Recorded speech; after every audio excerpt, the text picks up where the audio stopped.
Почитувани гледачи, добро вечер, ова е новото издание на емисијата Тавоординација. Оваа Тавоординација започуваме со вакцинацијата на терен во Струмица, односно каква е состојбата, што велат лекарите и што велат бројките, дали имаме пат или пак зголемен интерес кај струмичани и луѓето од микрорегионот за вакцинација против COVID-19.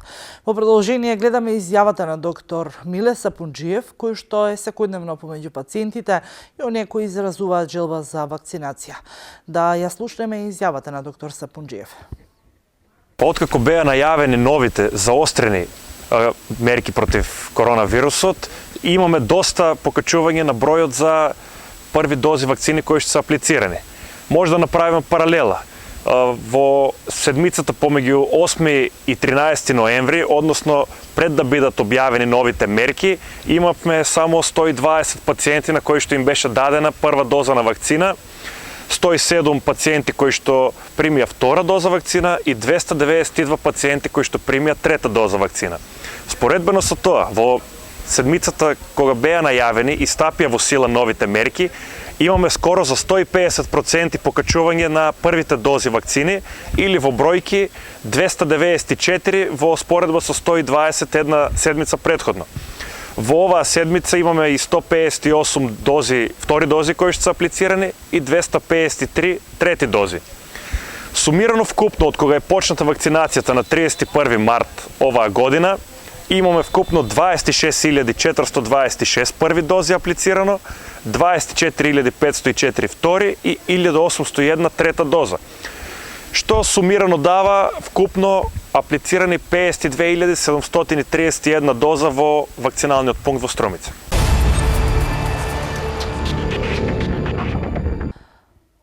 Го слушнавме доктор Сапунџиев за она каква е состојбата во Струмица и дали граѓаните во Струмица и регионот имаат интерес за вакцинација против COVID-19, откако предходно министерот за здравство Венко Филипче одржа пресконференција на која што истакна дека се заоструваат мерките, односно се носат нови мерки во земјава со кои што ќе бидат поригорозни за невакцинираните граѓани.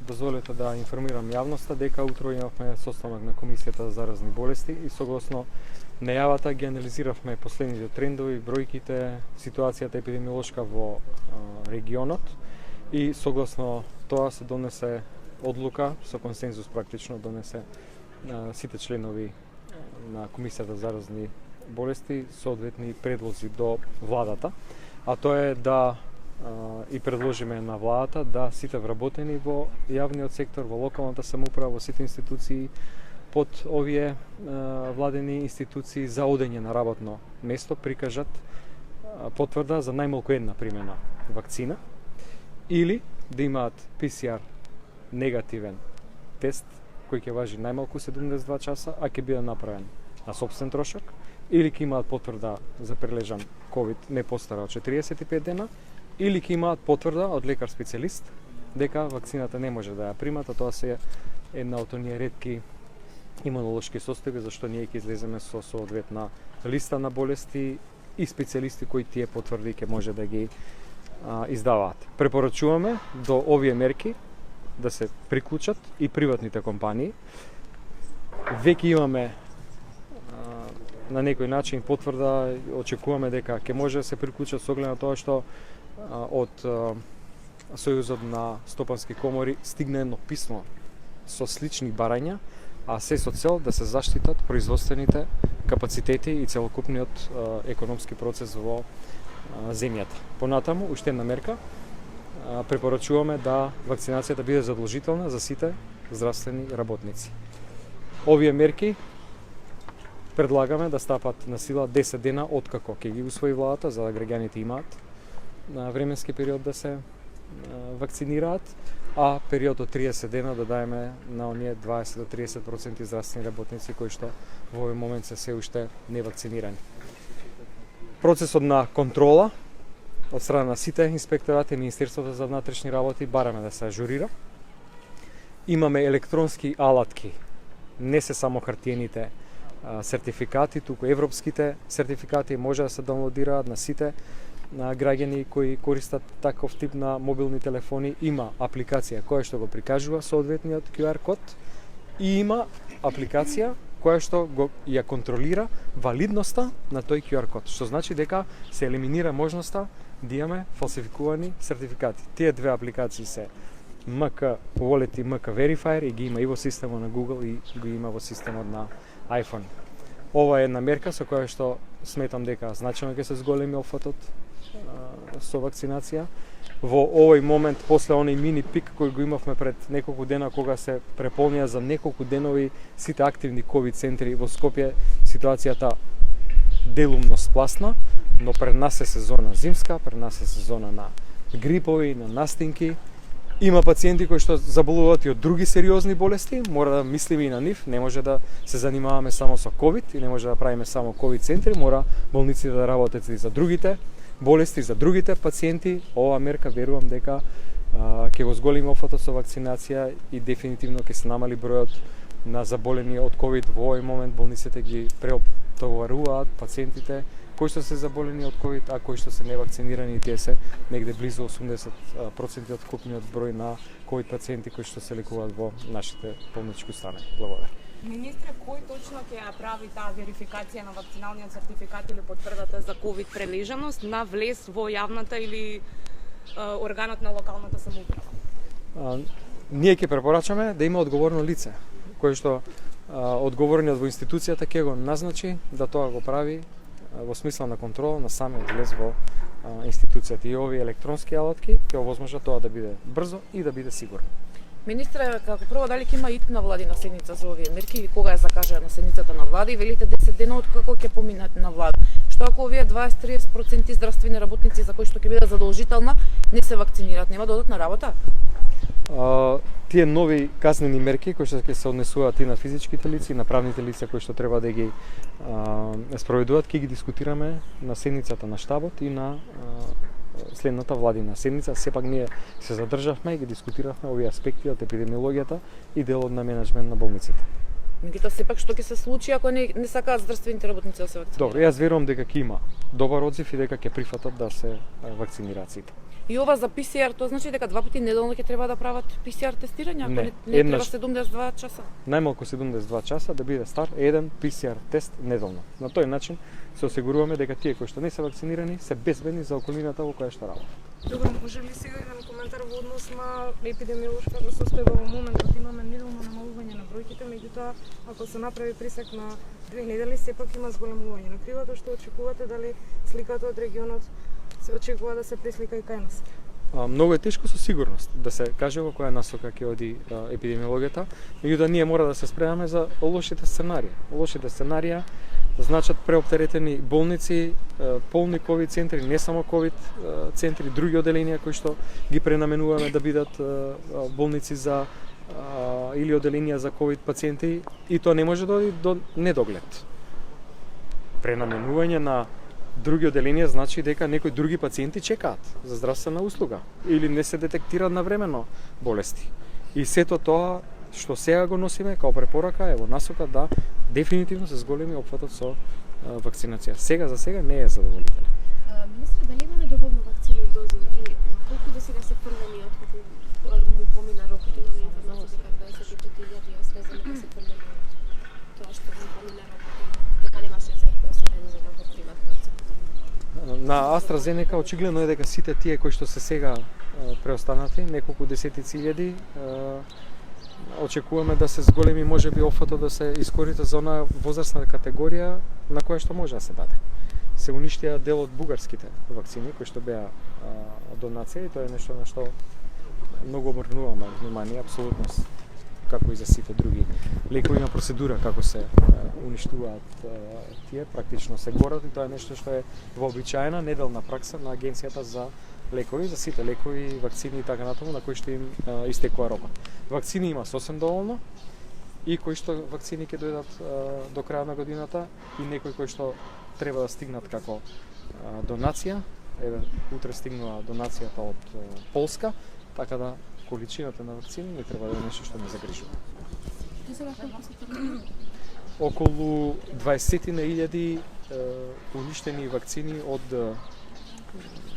Бугарија, тие кои што не се искористија и тоа уништување чинеше околу 200 денари. Може ли само еден краток? Прашање да молам Се на праша изјавата друго. до 12 часот. Се праша исто за вакцините се. Од 12 имаме настана площад, ако може тогаш. Сега да заврши јако, не? Ајде, може ли да ми дадете краток коментар? Дали мислите дека ќе се најдете во реконструкцијата на владата на 6 до 7 министри, што ја најави потпредседател Битики? Добро, тоа е нешто за што допрва треба да се разговара, сепак тие политички процеси се преговара и со партиите за парламентарното мнозинство, така да тој процес ќе трае. Кога ќе има соодветни одлуки, ќе разговараме, ќе се евалуира. Очекувате ли вие да биде Да ви кажам, треба да работи, да остане да работи тој кој што се пронаоѓа себе си во министерската работа, без разлика за кој ресор, тој кој што покажал резултати, а евидентни се критериумите за успех во работата и така натаму. И тоа го прави премиерот. Така да не се оптеретувам со тој дел, сепак сме фокусирани во овој дел што е значи менеджирање на ова што сега сите не оптеретува, а тоа е пандемијата. Министре, само едно кратко прашање околу вакцините за сезонски грип. Дали ќе има доволно вакцини за сите заинтересирани и има ли повеќе пријавено што има иницијална нарачка на вакцини за Мислам дека има сосем доволно, поради тоа што до сега се пријавени околу 36.000 граѓани, а има бесплатни 40.000 вакцини и плюс 11.000 комерцијални. Така да за сега тука сме во рамките на она што е вообичаено процента за тоа колку во годината се заинтересирани граѓани се вакцинирани. Во продолжение и сумирано на колешката Сузана Мицава во прилог за новите мерки. Ке можат ли вработените во јавниот сектор да одат на работа без сертификати за вакцинација и без негативен ПСР тест? На овие дилеми ќе одговори утре владата, откако на денешниот состанок на кризниот штаб не се донесени никакви заклучоци за новите предлог мерки од Комисијата за заразни болести. Министерот за здравство Венко Филипче утрово на главниот координативен кризен штаб ги предложил мерките на Комисијата за заразни болести кои со консензус беа освоени на состанокот минатата недела, информираат од Министерството за здравство. Според соопштението, министерот посочил дека мерките што ги предлагаат здравствените експерти се целосно издржани и ќе дадат резултати за одржување на релативно стабилна епидемиолошка состојба во земјата, како и за зголемување на вакцинацијата во државата. Говорејќи за состојбата во државата, министерот образложил дека болниците се полнат со невакцинирани пациенти, односно процентот на невакцинирани, а хоспитализирани се движи од 75 до 80%. Вако вид, но и доста поригорозни мерки има насекаде во регионот. Бугарија, Хрватска, Словенија, Грција, како и Австрија, Холандија и други посочуваат од здравство. Министерот Филипче додаваат оттаму вечер ќе одржи состанок со синдикатите, за да ги чуе и нивните предлози кои ќе бидат презентирани и на владината седница. На денешниот состанок на кризниот штаб не беа донесени заклучоци. Предлог мерките ќе се разгледуваат утре на седницата на владата, се прецизира во соопштението од Министерството.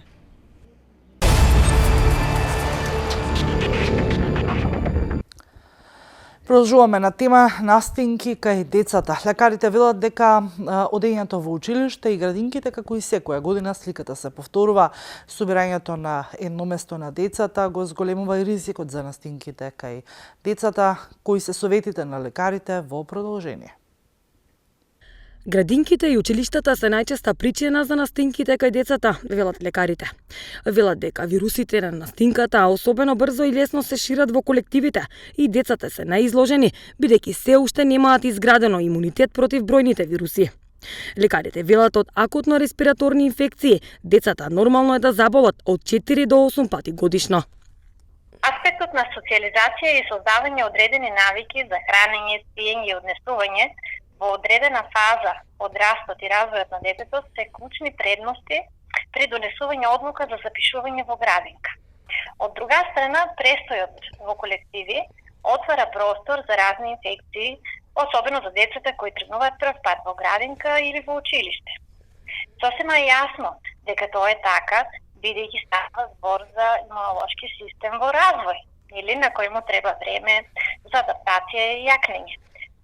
Еве конкретно низ бројки, очекувано е од акутни респираторни инфекции децата просечно да заболуваат од 4 до 8 пати, а децата кои посетуваат градинка и до 10 пати во текот на една година. И да, факт е дека децата кои посетуваат градинка почесто се разболуваат и тоа е последица на присуството и контактирањето меѓу поголем број деца на слична возраст во затворена просторија, каде доволно е само едно од нив да биде инфицирано, како и користењето на заеднички предмети, играчки и слично. Доколку детето страда од серија инфекции и трае подолго време, лекарите велат дека во оваа ситуација на детето му е потребна пауза и одмор на имунолошкиот систем и во овој период треба да остане дома. Би посочила конкретни препораки кога би се вратило болно дете во колектив, било да е градинка или училиште. Доколку станува збор за лесна вирусна инфекција без компликации, доволно би била една седмица. Станува воспаление на долните дишни патишта, тоа би било од 10 до 14 дена. Сега мора да напоменам дека постојат одредени ситуации кога треба да се предложи привремен прекин на одењето во градинка, а тоа се секако случаи кога детето страда од серија инфекции, од кои секоја епизода завршува со оздравување, но следува брзо ново разболување во рамките на неколку дена, како и случаи кога во краток временски период ќе настанат неколку последователни сериозни инфекции проследени со компликации. Практично, во овие ситуации му треба пауза и одмор на имунолошкиот систем на детето. Создавањето на навики во правилна исхрана, добра лична хигиена, прошетки, нормален дневен ритам и доволна моторна активност на детето се најважни за создавање на добар имунолошки систем, велат лекарите.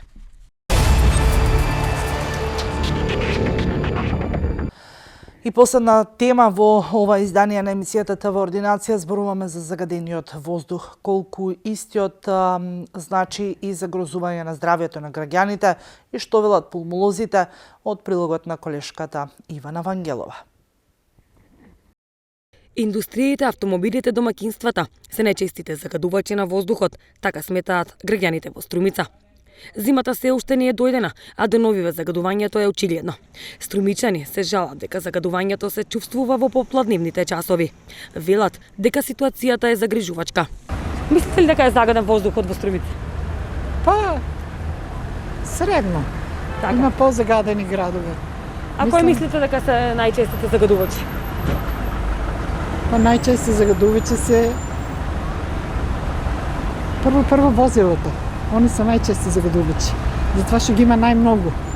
Никој не возе точок, никој не возе нешто што не е за загадување, него сите се коли дека треба и дека не треба одат. Мислам од тие ептен загаден. Добро, а кои се најчестите загадувачи на воздухот? Ами автомобили све. Молим, загаден воздух во Струмица, загаден како не е загаден. За сега не усеким ништо, натаму надоле гледам оти загадено нешто. А што Не. мислите, кои се најчести загадувачи? Најчести кои се самиот димеш, што валиме огине сега, многу чурлат веќе. Оти до некни немаше загадување, сега има. Некни беше топло, не валаме шпоровето сега за това. Мислите ли дека е загаден воздухот во Струмица? Мислам, да. Што Да. мислите, кои се најчестите загадувачи на воздухот? Мислам од тие гасовите од возилото. Бев во Прилеп и тука. И исто тоа го усеќа, викам дали сум во затворен просторија или отворен. Значи толку гасо имаше што едноставно не се диши.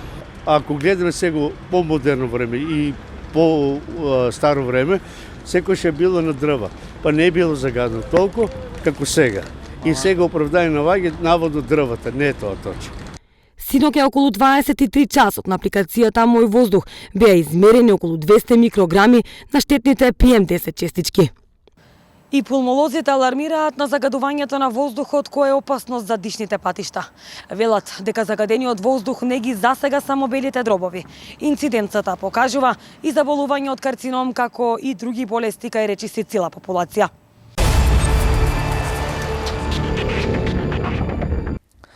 Со оваа тема ја заокружуваме оваа емисијата во ординација. Останете и понатаму со нашиот канал. Од мене до гледање.